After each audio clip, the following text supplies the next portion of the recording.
নবী পাকের প্রেমিকেরা আসো আল্লাহকে ভয় করো। এমন করে আমার রাসূলুল্লাহ ওই সময় সাহাবা হুজুরদের জানিয়ে দিলেন, বাবা সাহাবারা, দাজ্জাল এসে ওই সময় মৃত ব্যক্তিদেরকে জীবিত করে দেবে। দাজ্জাল বলবে, তোমার বাপ মারা গেছে, তোমার দাদু মারা গেছে, তোমার দাদি মারা গেছে, নানা মারা গেছে, নানি মারা গেছে, কে মারা গেছে? ওই সময় দাজ্জাল তাকে কবর থেকে তুলবে, আর কবর থেকে তুলে তাকে জিন্দা করে দেবে। আল্লাহ নবী বললেন, বাবা সাহাবারা, ওই যে দাজ্জাল মৃত ব্যক্তিকে আপনার মৃত ব্যক্তিকে জীবিত করবে, এটাকে আপনার কারামতি বলা যাবে না, এটাকে মুজিজা বলা যাবে না। মুজিজা হচ্ছে নবীরা, মুজিজা হুজুর আঙ্গুলটা ইশারা করেছে, চাঁদ দ্বিখণ্ডিত হয়ে গেছে।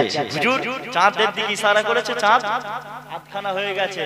আবার কোন আল্লাহর ওলি চোখ বন্ধ করেছে, ইমাম জালালউদ্দিন সুয়ুতি রাহমাতুল্লাহ আলাইহি চোখ বন্ধ করেছে, মিশর থেকে তিনি আল্লাহর কাবা ঘরে পৌঁছে গেছে। জোরে বলুন সুবহানাল্লাহ।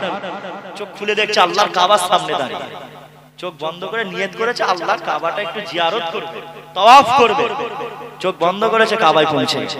এটা হচ্ছে কারামত। এটা কি বলে? কারামত।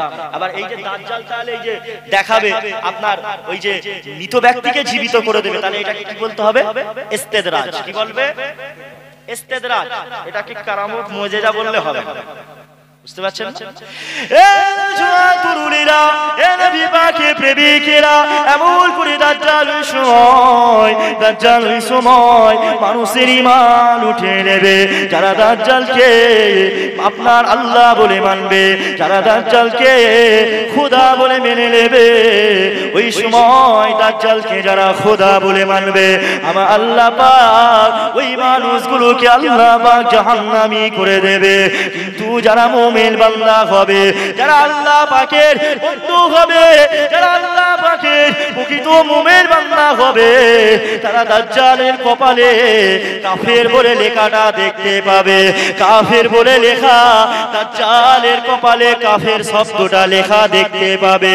কিন্তু যারা মুমিন হবে না, তারা এই কপালে দাজ্জালের কপালে কাফের বলে লেখাটা দেখতে পাবে না।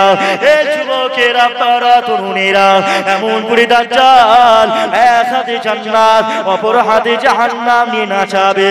দাজ্জাল বলবে, তুমি যদি আমাকে আল্লাহ বলে মেনে নাও, তাহলে এটা তোমার জন্যই জান্নাত, তোমাকে আমি জান্নাতি করে দেব। আর তুমি যদি আমাকে আল্লাহ বলে না মানো, তাহলে আমি তোমাকে এমন করে জাহান্নামায় ফেলে দেব। ওই সময় যারা আল্লাহ বলে মানবে, ওই সময় দাজ্জাল তাদেরকে দাজ্জালের হাতে এক হাতে থাকবে জান্নাত, দাজ্জালের হাতে যে জান্নাতটা থাকবে ওটা হলো আমার আল্লাহর জাহান্নাম। দাজ্জালের হাতে যে আপনার জাহান্নাম থাকবে, ওইটা হলো আমার আল্লাহর জান্নাত। এ যুবকের, আপনারা তরুণেরা, এমন করে যারা দাজ্জালকে মেনে নেবে, তাদের করে দাজ্জাল তার জান্নাতে দিয়ে দেবে।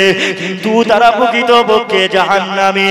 এমন করে দাজ্জাল এমন করে জিন্দা মানুষকে জীবিত মানুষদের করে, কোন জীবিত মানুষদের আপনার তলোয়ার নিয়ে আপনার বীজখান থেকে মারবে, দুটো ভাগ হয়ে যাবে।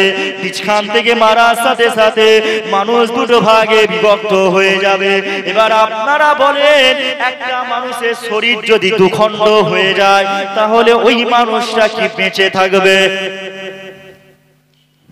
বেঁচে থাকবে না, মরে যাবে। কিন্তু না, দাজ্জাল এমন করে আবার ওই মানুষটাকে জুড়ে দেবে, আবার ওই মানুষটা জিন্দা হয়ে যাবে। চলে গেছে তো মৌমাছি, ও কামড়ে নিলে তো এক্ষুনি বাবের নাম ভুলিয়ে যেত।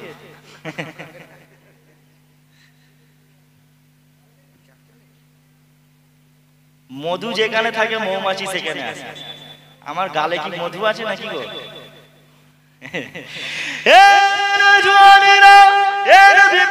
প্রেমিকেরা এমন করে দাজ্জাল ওই সময় মানুষের ঈমান উঠে নিতে নিতে এমন করে ভারত, বাংলাদেশ, পাকিস্তান, সুইজারল্যান্ড, আমেরিকা এমন করে সব দেশের মানুষদের ঈমানটা ধ্বংস করে যাবে। এমন করে দাজ্জাল মদিনার দিকে রওনা দেবে। আল্লাহ নবী সাহাবাদের জানিয়ে দিলেন, বাবা সাহাবারা মদিনায় দুখুল 7টা দরওয়াজা থাকবে, আর এই 7টা দরওয়াজাতে আল্লাহ পাকের 2টো ফেরেশতা থাকবে। আল্লাহ 2টো ফেরেশতা থাকবে। বাবা সাহাবারা আল্লাহর ফেরেশতারা তলোয়ার নিয়ে দাঁড়িয়ে থাকবে, তলোয়ার নিয়ে দাঁড়িয়ে থাকবে। আর ওই সময় দাজ্জালের জন্য আল্লাহর ফেরেশতারা অপেক্ষা করবে। দাজ্জাল যখন আসবে, দাজ্জালকে আল্লাহর ফেরেশতারা হত্যা করতে চাইবে। এমন করে দাজ্জাল মদিনার দিকে যখন ঢুকবে, কিন্তু মদিনায় ঢুকতে পারবে না। মদিনাতে দাজ্জাল ঢুকতে পারবে না। আল্লাহর পাক, আমার আল্লাহ পাক ওই সময় আসমান থেকে হযরত ঈসা রূহুল্লাহ, হযরত ঈসা আলাইহিস সালাম, ঈসা আলাইহিস সালাম আসমান থেকে অবতরণ করবে, দুনিয়া জমিনে নেমে এসে দাজ্জাল ওই সময় আমার আপনার ঈসা আলাইহিস সালাম ওই সময় দাজ্জালকে খুঁজবে। দাজ্জালকে খুঁজে খুঁজে দাজ্জালকে পেয়ে যাওয়ার পরে আল্লাহর নবী ঈসা আলাইহিস সালাম দাজ্জালকে হত্যা করে দেবে। দাজ্জাল এত, তবে ঈসা আলাইহিস সালাম নবী হয়ে আর আসবে না। ঈসা আলাইহিস সালাম উম্মত হয়ে আসবে। দাজ্জাল এত বড়, রাসূল পাক সাল্লাল্লাহু আলাইহি সাল্লাম বলছেন দাজ্জালের শরীরটা এত বিকট বিরাট যে দাজ্জালের পা থাকবে জমিনে, মাথা থাকবে আসমানে। দাজ্জাল এই আসমান ও জমিনের মধ্যখানে লাফালাফি করবে, এত বিরাট শরীর। তাকে দেখলে তো চোখ বুলু হয়ে যাবে, বুঝতে পারছেন না? চোখ বুলু হয়ে যাবে একদম তাকে দেখলে। আমরা আল্লাহ পাক আমাদের সকলকে দাজ্জালের ফিতনা থেকে আল্লাহ আমাদের হেফাজত করে। সকলে বলেন আল্লাহুম্মা। একবার দরুদ শরীফ আল্লাহুম্মা সাল্লি আলা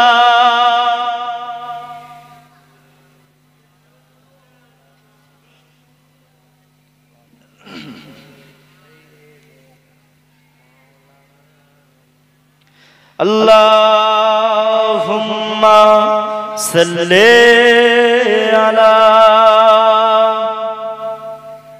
সবাই মহব্বতে বলেন, এত মানুষ তো নাকি, সবাই একটু জোরে করে বললে আওয়াজটা কত হবে বুঝতে পারছেন? মহব্বতে দরুদ শরীফ সাইয়্যিদিনা মাওলানা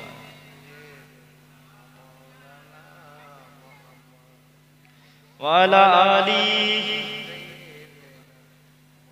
আর একবার দরুদ শরীফ মহব্বতে আল্লাহুম্মা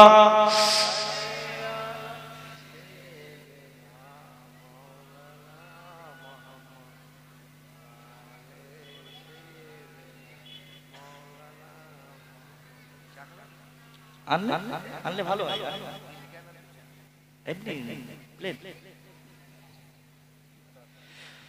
पूरो गिलमान देखे रास्ता सरकार का, रास्ता सरकार का। पूरो गिलमान देखे रास्ता सरकार का, रास्ता सरकार का। पूरो गिलमान देखे रास्ता सरकार का, रास्ता सरकार का। रूहुल आमीन चूमे तलवार सरकार का, तलवार सरकार का। रूहुल आमीन चूमे तलवार सरकार का, तलवार सरकार का। मुज़ामिल मुतासिर है रुतबा सरकार का, रुतबा सरकार का। मुज़ामिल मुतासिर है रुतबा सरकार का, रुतबा सरकार का। पढ़ती है आयात आयात खुतबा सरकार का, खुतबा सरकार का। पढ़ती है आयात आयात खुतबा सरकार का, खुतबा सरकार का। रोजे से दूर है तो आंखें बेनूर है, आंखें बेनूर है। रोजे से दूर है तो आंखें बेनूर है, आंखें बेनूर है। आँखों की नूर है तो रोजा सरकार का, रोजा सरकार का। आँखों की नूर है तो रोजा सरकार का, रोजा सरकार का। हुरो गिलमान देखे रास्ता सरकार का, रास्ता सरकार का। अल्लाहुम्मा सल्ले अला।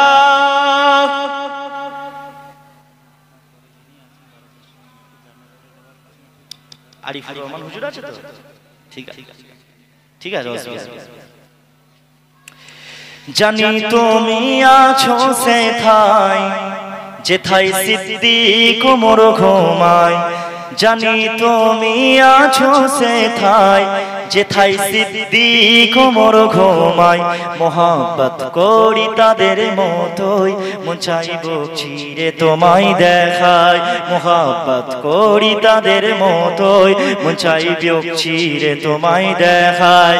হাবিবি ইয়া রাসূলুল্লাহ, আমার সাথে সবাই বলেন হাবিবি ইয়া রাসূলুল্লাহ। হাত তুলে হাবিবি ইয়া রাসূলুল্লাহ, হাবিবি ইয়া রাসূলুল্লাহ, হাবিবি ইয়া রাসূলুল্লাহ, হাবিবি ইয়া রাসূলুল্লাহ, হাবিবি ইয়া রাসূলুল্লাহ, হাবিবি ইয়া রাসূলুল্লাহ। তোমার প্রেমে বুক ভাসায়, তোমাকে স্বপ্নে দেখতে চাই। জোরে বলবে না সুবহানাল্লাহ। তোমার প্রেমে বুক ভাসায়, তোমাকে স্বপ্নে দেখতে চাই। তোমার প্রেমে বুক ভাসায়, তোমাকে স্বপ্নে দেখতে চাই। এ প্রেম সদা মজবুত থাক, জবে যাক আমার গর্দান যাক। এ প্রেম সদা মজবুত থাক, জবে যাক আমার গর্দান যাক। হাবিবি ইয়া রাসূলুল্লাহ, সবাই বলে হাবিবি ইয়া রাসূলুল্লাহ। বলেন বলেন হাবিবি ইয়া রাসূলুল্লাহ, হাবিবি ইয়া রাসূলুল্লাহ, হাবিবি ইয়া রাসূলুল্লাহ, হাবিবি ইয়া রাসূলুল্লাহ, হাবিবি ইয়া রাসূলুল্লাহ, হাবিবি ইয়া রাসূলুল্লাহ। আল্লাহুম্মা সাল্লি আলা।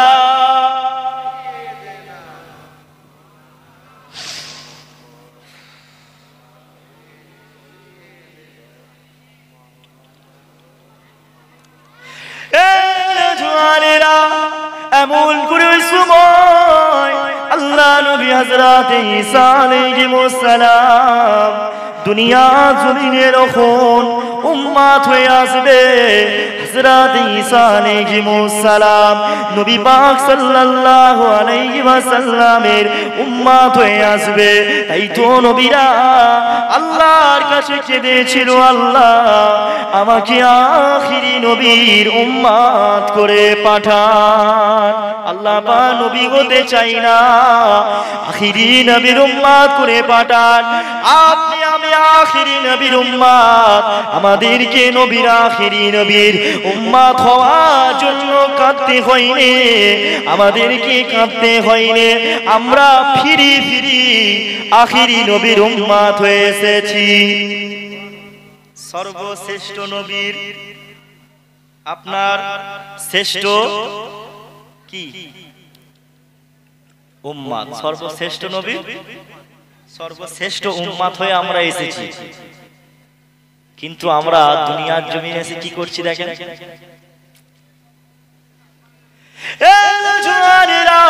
কিন্তু যারা খ্রিস্টান ধর্ম মানে, খ্রিস্টানরা মনে করে, খ্রিস্টানদের আকীদা হলো, খ্রিস্টানরা বলে ঈসা আলাইহিস সালাম আল্লাহর পুত্র।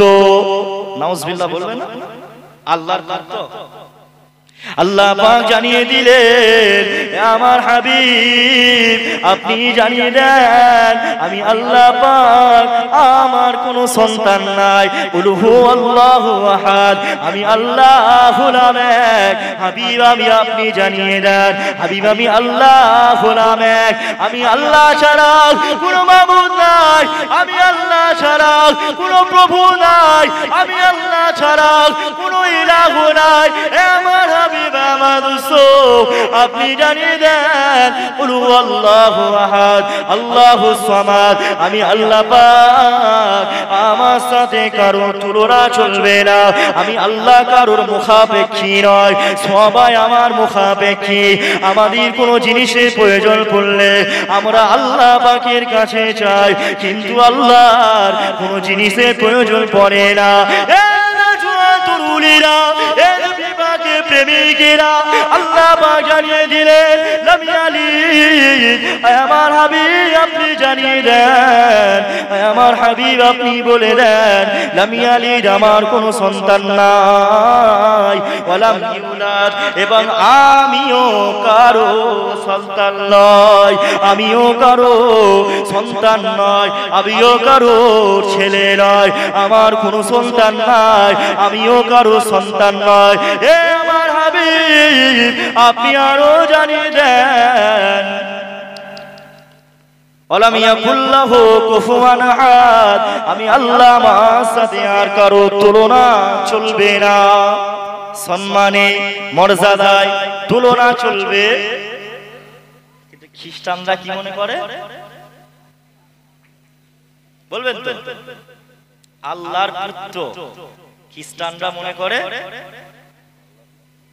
ঈসা আলাইহিস সালাম, যিশু খ্রিস্ট বলে না, যিশু খ্রিস্ট, ওরা যিশু বলে মানে, ওরা বলে যিশু খ্রিস্ট করে হত্যা করে দিয়ে ওরা বলে, কিন্তু ঈসা আলাইহিস সালামকে আল্লাহ পাক তুলে নিয়েছে, বুঝতে পারছেন না? তুলে নিয়েছে, আবার উম্মত করে পাঠাবে। সুবহানাল্লাহ। চা খেতে খেতেই ওয়াজ হয়, অল্প টাইম।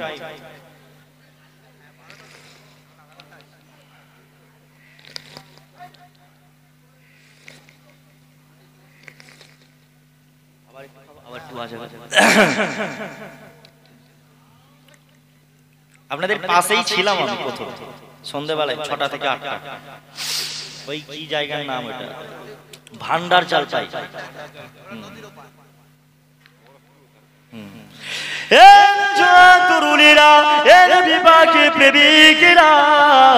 আমল করে আল্লাহ পাক হযরত ঈসা নবীকে যখন পাঠাবে, হযরত ঈসা আলাইহিস সালাম 40 বছর পর্যন্ত দুনিয়ায় বেঁচে থাকবেন, দুনিয়া জমিনে 40 বছর বেঁচে থাকবেন, তারপরে তিনি দুনিয়া থেকে বিদায় নিয়ে চলে যাবেন। এমন করে তিনার বিদায় নেওয়ার আগে আল্লাহ নবী বললেন, বাবা সাহাবারা, ইমাম মাহদী নামক একজন মানুষ দুনিয়ার জমিনে আসবে। ইমাম মাহদী হলো আমার ফাতেমার বংশে, ইমাম মাহদী হলো আমার ফাতেমার বংশে। আল্লাহ নবী বললেন, ইমাম মাহদী হলো আমি রাসূলুল্লাহ, ইমাম মাহদী আমার মতন অনেকটা দেখতে। ইমাম মাহদী আসবে দুনিয়ার জমিনে এসে সারা পৃথিবীতে তিনি 7 বছর রাজত্ব, 7 বছর খেলাফত করবে। আল্লাহ পাক তিনাকে পৃথিবীর রাজত্ব দেবে, সারা পৃথিবীটা রাজত্ব ইমাম মাহদী করবে। ইমাম মাহদী রাজত্ব কালে দুনিয়ায় কোনো অশান্তি থাকবে না, দুনিয়ায় কোনো মারামারি থাকবে না, দুনিয়ায় কোনো ফিতনা থাকবে না, দুনিয়া জমিনে কোনো ধর্ম নিয়ে মারামারি থাকবে না। দুনিয়া জমিনে হযরত ইমাম মাহদী আলাইহিস সালাম সারা পৃথিবী জমিনেতে তিনি শান্তি দিয়ে ভরপুর করে দেবে। তবে তিনার রাজত্বকালে আপনার ইহুদিরা, তিনার রাজত্বকালে জালেম বাদশাগুলো লুকোতে থাকবে। জালেম বাদশারা পালাবে, লুকাবে। জালেম বাদশারা আপনার পাথরের পিছনে লুকাবে, পাহাড়ের পিছনে লুকাবে, পাথরের জবান আল্লাহ খুলে দেবে। পাথর কথা বলবে আমার পিছনে একটা ইহুদি আছে, বুঝতে পারছেন? এখন লাপাচ্ছে, নরেন্দ্র মোদী কত লাপাবে, এখন লাপাচ্ছে। ক্ষমতা চিরস্থায়ী নয়, চিরকাল কারো ক্ষমতা থাকে না। এটা কি নন্দীগ্রাম করেছে না পূর্ব মেদিনীপুর? আমি না, নন্দীগ্রাম এর এটা নাকি পূর্ব মেদিনীপুর? আচ্ছা যাক, আচ্ছা। তো নরেন্দ্র মোদী আজকে যা অত্যাচার করছে, বুঝতে পারছেন না? ধর্ম ধর্ম ধর্ম নিয়ে একটা ধর্মের শুধু ভোট ব্যাংক নেওয়ার জন্য সব খালি ধর্মে ধর্মে মারামারি বিভেদ লাগিয়ে দিচ্ছে। সব জবাব হয়ে যাবে, একটা সময় আসবে, কথা বুঝতে পারছেন? ঠিক সময় হয়ে গেলে আপনার আল্লাহ সব হিসাব নিয়ে নেবে। নরেন্দ্র মোদী এই বেঁচে আছে, এক্ষুনি মরে যেতে পারে, মরণের গ্যারান্টি নেই। ফেরাউনও ক্ষমতা দেখিয়েছিল, নমরুদও ক্ষমতা দেখিয়েছিল, আল্লাহ ছাড় দিয়েছিল ফেরাউনদেরকে, কিন্তু ছেড়ে দিয়েছিল না, সব কটাকে শেষ করে দিয়েছে। সাদ্দাত জান্নাত তৈরি করেছিল, জান্নাত তৈরি করেছিল, সে বলেছিল আমি জান্নাত তৈরি করব, জান্নাত করেছিল বিরাট খরচ করে, সোনা রূপো দিয়ে বিরাট খরচ করে, হিরে মণি মুক্তা এই সব দামি দামি জিনিস দিয়ে সুন্দর একটা তৈরি করেছিল প্রাসাদ বিরাট, বলতো এটা হলো আমার জান্নাত। বুঝতে পারছেন না? সেই সাদ্দাতকে আল্লাহ তার ওই জান্নাতে পা আগেই জিবরাইল আজরাইল আলাইহিমুস সালাম তার জানটা কবজা করে নিয়েছে, জোরে বলুন সুবহানাল্লাহ, ছেড়ে দিয়েছিল। সাদ্দাত নিজের জান্নাতে ঢোকার টাইম পর্যন্ত আল্লাহ দেয়নি, জান্নাত তৈরি করেছে কিন্তু কোনোদিন ঢুকেছিল না ভেতরে। শেষ হয়ে যাওয়ার পরে বিরাট বড় বড় কারিগর, দেশ বিদেশ থেকে হাজার হাজার কারিগর বাছাই করে করে সুদক্ষ কারিগর নিয়ে এসে জান্নাত তৈরি করেছিল, আর বলতে এটা হলো আমার জান্নাত, আমাকে আল্লাহ বলে মান। সেই সাদ্দাতকে আল্লাহ মিটিয়েছে। নরেন্দ্র মোদী তো ভারতবর্ষের প্রধানমন্ত্রী, আর ফেরাউন নমরুদ এরা ছিল পৃথিবীর জুলকারনাইন, বাদশা জুলকারনাইন, ফেরাউন, এদেরকে আল্লাহ সব পৃথিবীর রাজত্ব দিয়েছিল, সব রাজত্ব আল্লাহ সব শেষ করে দিয়েছে। বুঝতে পারছেন না? কত লাপাবে, দিন আবার আসবে, আল্লাহ দেখে লিখছে, সব দেখলে সব সময় মতো আল্লাহ সব ঠিক ব্যবস্থা করে দেবে। ওই জন্য মোমেনরা ভয় করলে হবে না। আমরা কি মোমেন তো নাকি? মোমেনদের ভয় করলে চলবে না, একমাত্র ভয় করব কাকে? আল্লাহকে, আমাদের আল্লাহকে ভয় করতে হবে। বুঝতে পারছেন না?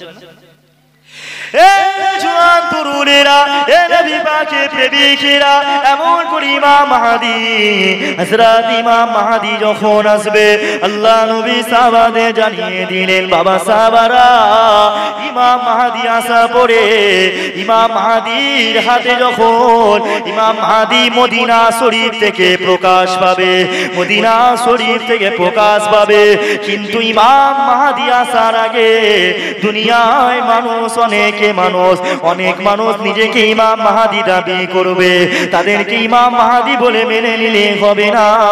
ইমাম মাহদী যখন আসবে, মদিনা জমিন থেকে প্রকাশ পাবে, মক্কা জমিন থেকে প্রকাশ পাবে, এমন করে তিনাকে সবাই মানুষ চিনতে পেরে যাবে, সবাই তিনাকে চিনতে পেরে যাবে, ইনি হলেন ইমাম মাহদী।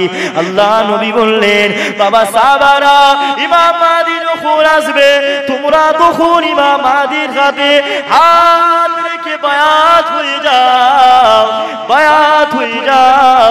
তার হাতে হাত রেখে বায়াত হতে পারলে, যদি তোমরা তার সাথে থেকে তোমরা মরতে পারো, আল্লাহ পাক তোমাদেরকে জান্নাতি করে দেবে। সারা দুনিয়ার মানুষ ইমাম মেহেদী হুজুরের অপেক্ষায়, কেন আমরা আজকে নির্যাতিত, আমরা আজকে অত্যাচারী। সারা পৃথিবীতে যত অত্যাচার কাদের উপর হচ্ছে? মুসলমান। মুসলমান, কোন দেশের সুখ নেই, কোন দেশে মুসলমান শান্তিতে নেই, সব দেশে মুসলমানদের উপর টর্চার অত্যাচার, সব টার্গেট মুসলমানদের, মুসলমানদের শেষ করে। আরে আমরা কি তোমাদের দুশ্মন? কি গো, আমরা কোন, আমাদের কি হিন্দু ভাইরা দুশ্মন? তারা কি আমাদের দুশ্মন? ওদেরকে তো ভুল বুঝাচ্ছে,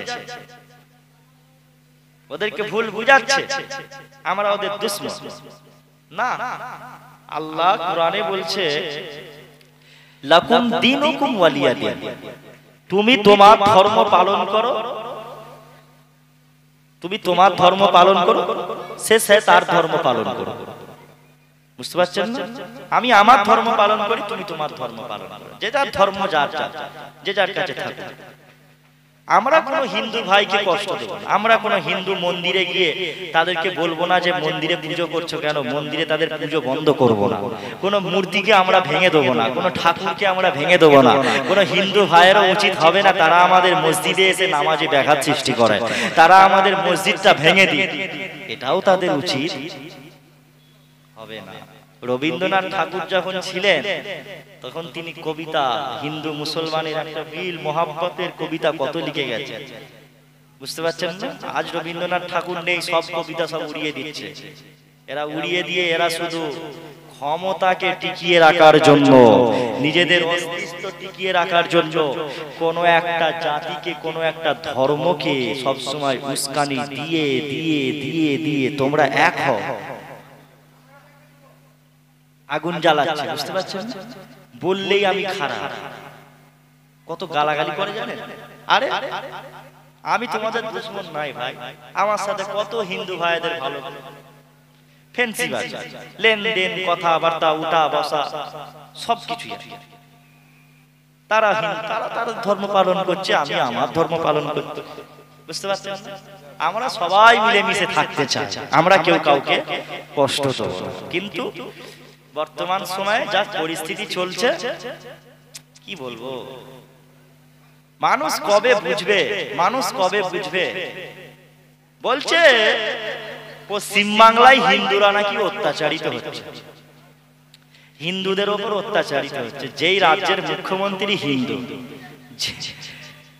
সোশ্যাল মিডিয়ায় বলছে, হিন্দুদেরকে বলছে হিন্দুরা তোমরা জেগে ওঠো, তোমাদের ওপর অত্যাচার হচ্ছে, নির্যাতন হচ্ছে, আগামী দিনে তোমাদের উপর আরো নির্যাতন হবে। মাঝে মধ্যে হাসি লাগে, রাষ্ট্রপতি হিন্দু, প্রধানমন্ত্রী হিন্দু, মুখ্যমন্ত্রী হিন্দু, সব পদে পদে সব হিন্দু, তোমরা কিভাবে অত্যাচারিত হচ্ছ ভাই? তাহলে আমরা তোমাদের কোন দিক দিয়ে বাঁশ দিচ্ছি? তাহলে আমরা কি পদে আছি? মুসলমানরা শুধু চুটি চাটা নিচে পদে আছে খাওয়ার জন্য, খেয়ে হবে, ওতেই পেট মুটা করে বিরাট, ওপর মহলে কেউ নেই। বুঝতে পারছেন না? ওপর মহলে কেউ নেই, শুধু ভুল মেসেজ, ভুল বুঝাচ্ছে না। মুসলমান ঘরের ছেলে মেয়েরা, বাড়া তরুণেরা, প্রেমিকেরা, তাই আল্লাহকে ভালোবাসো, আল্লাহকে ভয় করো, দুনিয়ার ফিতনা থেকে বাঁচেন, দুনিয়ার ফিতনা থেকে নিজেকে বেঁচে থাকেন, দুনিয়ার মায়ায় পড়ে আখিরাতকে ভুলে যাবেন না, দুনিয়ার মায়ায় পড়ে নিজের আমলকে ধ্বংস করে দেবেন না।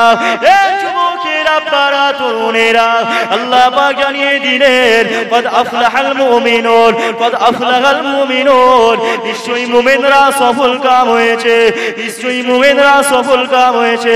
আল্লাযীনা হুম ফি সালাতিহিম খাশিউন, যারা তাদের নামাজের মধ্যে বিনয়ী হয়েছে, যারা তাদের নামাজের মধ্যে নম্রতা হয়েছে, যারা নামাজটা নম্রতার সাথে আদায় করেছে, যারা নম্রতার সাথে বিনয়ের সাথে নামাজটা পড়েছে, সেই সকল মানুষরাই হলো সফল কাম, সফল কাম। আমরা মনে করি এমন করে মুকেশ আম্বানির অনেক টাকা আছে, বিল গেটসের অনেক টাকা আছে, যাদের টাকা পয়সা আছে, যাদের গাড়ি বাড়ি আছে, ঘর বাড়ি আছে, আমরা তাদেরকে মনে করি সফল কাম, এরা সফলতা পেয়েছে। না না না না, দুনিয়ার সফলতা আসল সফলতা নয়, দুনিয়ায় তো তারা সফলতা পেয়েছে যারা আল্লাহকে ভয় করে নামাজ আদায় করেছে, আল্লাহর ইবাদত বন্দেগী করেছে। দিওয়ানারা, আমার রাসূলুল্লাহ দিওয়ানারা, আমার বাপ ভাইদের বলে দিয়ে যায় নামাজ পড়ো, নামাজ পড়ো। কেননা আল্লাহ নবী নূর নবী দয়া নবী সাহাবা হুজুরদের জানিয়ে দিলেন, বাবা সাহাবারা শুনে রাখো, আসসালাতু মিফতাহুল জান্নাত, নামাজ হলো জান্নাতের চাবিকাঠি, নামাজ হলো জান্নাতের চাবিকাঠি।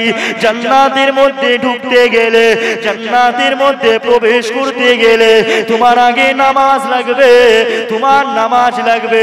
এমন করে শুধু নামাজ পড়লেই যে জান্নাতে তালা খোলা যাবে না, না না। দুনিয়া জমিনে অনেক মানুষ কিয়ামতের ময়দানে, অনেক মানুষ নামাজ পড়বে কিয়ামতের ময়দানেতে, অনেক মানুষের আমল থাকবে কিয়ামতের ময়দানে, অনেক মানুষের অনেক আমল থাকবে। তারপরেও তারা আল্লাহ পাক তাদেরকে ক্ষমা করবে না, আল্লাহ পাক তাদেরকে জাহান্নামী করে দেবে। আল্লাহ পাক তাদেরকে বলবে, ওরে আমার বান্দা বান্দীরা চলে যাও, চলে যাও, জাহান্নামায় চলে যাও।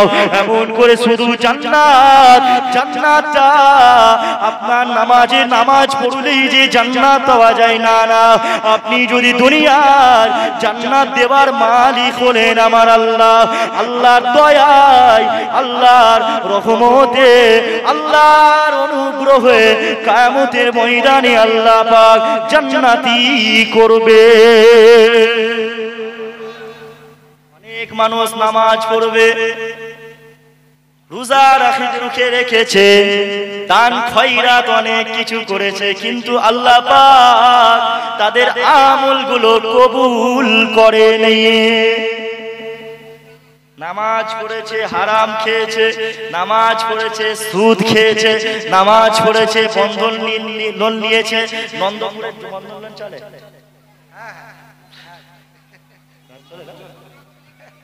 কি বলছেন? সব রকম আছে বলে।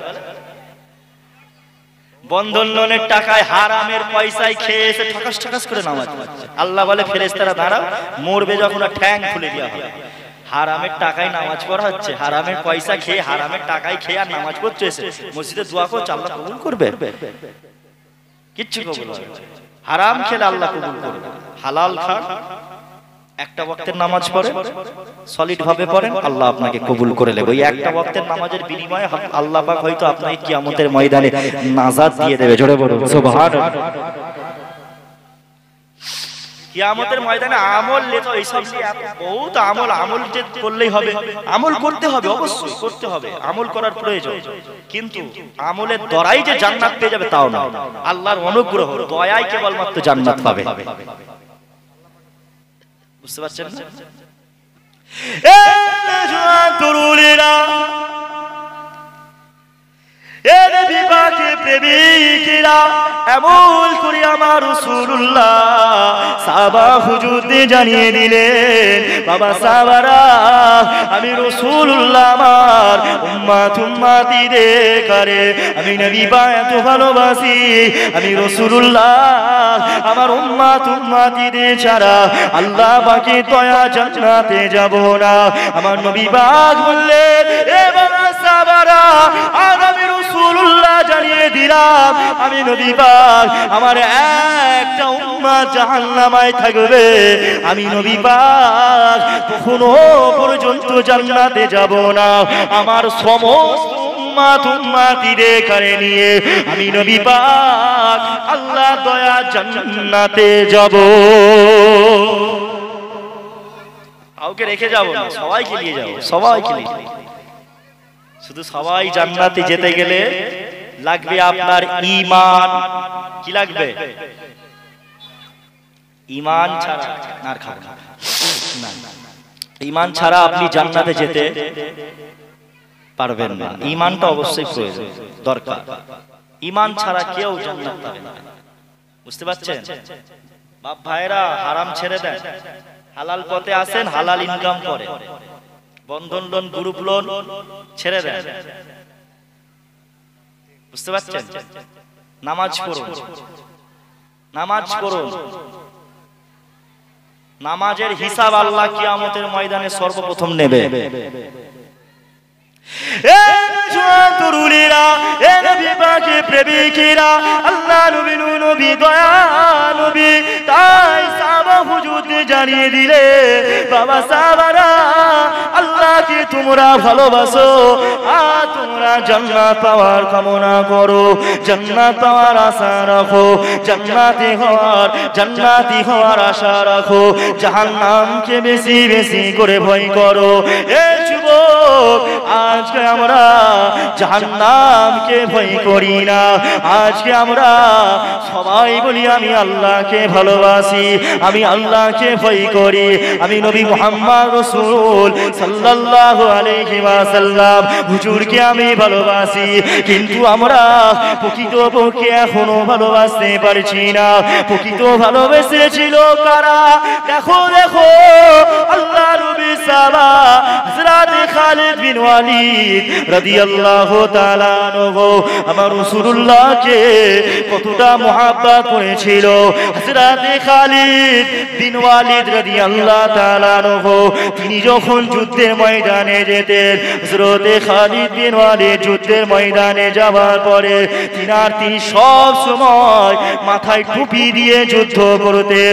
এমন করে খালিদ বিন ওয়ালিদ রাদিয়াল্লাহু তাআলা আনহু যুদ্ধের ময়দানে যায়, যুদ্ধ করতে করতে আল্লাহ নবী সাহাবা হযরত খালিদ বিন ওয়ালিদ রাদিয়াল্লাহু তাআলা আনহুর মাথার টুপিটা পড়ে গেল। তিনি সব সময় মাথায় টুপি দিয়ে যুদ্ধ করতেন হযরত খালিদ বিন ওয়ালিদ, কেননা টুপি মাথায় দিয়ে যতবার তিনি যখনই যুদ্ধ করেছেন, তিনি তখন যুদ্ধের ময়দান থেকে বিজয় হয়ে ঘরে ফিরেছেন। এই জন্য তিনি টুপি মাথায় দিয়ে যুদ্ধ করতেন।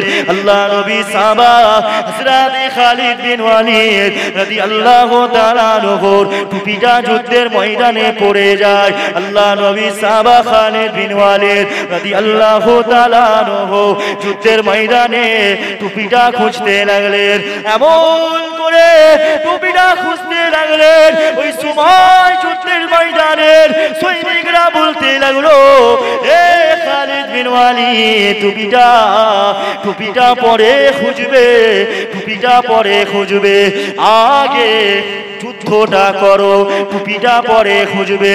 আমার রাসূলুল্লাহর সাহাবা হযরত খালিদ বিন ওয়ালিদ রাদিয়াল্লাহু তাআলা আনহু তবুও তিনাদের কথায় কর্ণপাত না করে আল্লাহ নবী সাহাবা হযরত খালিদ বিন ওয়ালিদ রাদিয়াল্লাহু আনহু টুপিটা খুঁজতে লাগলেন। টুপিটা এমন করে খুঁজে পেলেন।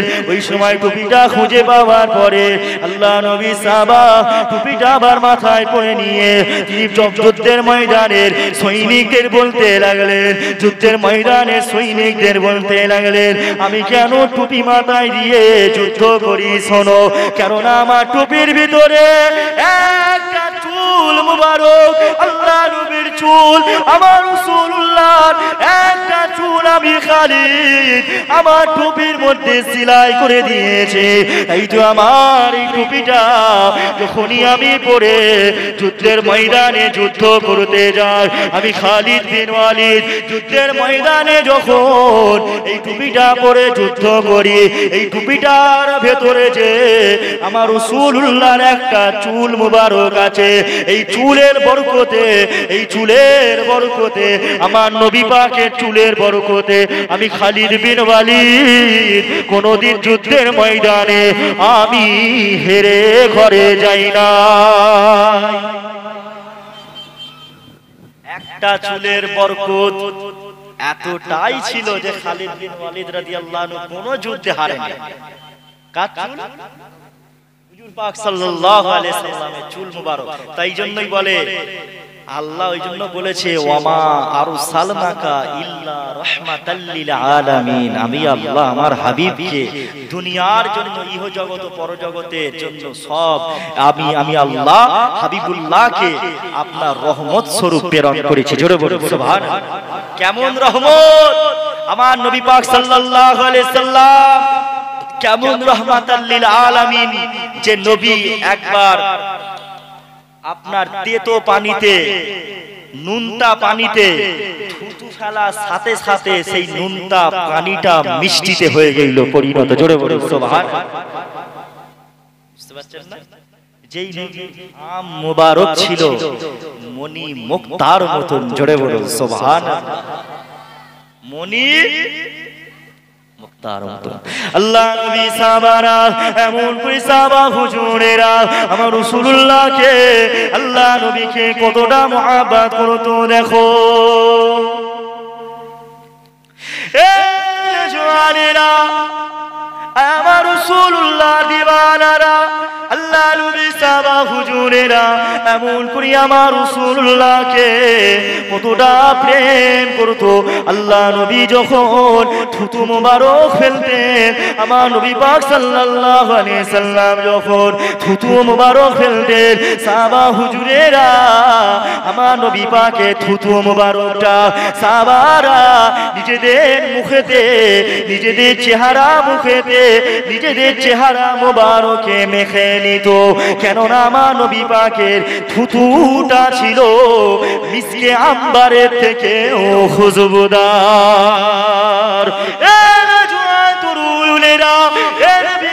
প্রেমিকেরা, আল্লাহ নবী, নবী দয়া নবী, নবী আমার এমন করে যখন ওযু করতেন, সাহাবা হুজুরেরা আল্লাহ নবীর ওযুর পানিটা সাহাবা হুজুরেরা তারা পান করে নিত, তারা তাদের চেহারা মুবারকে মেখে নিত।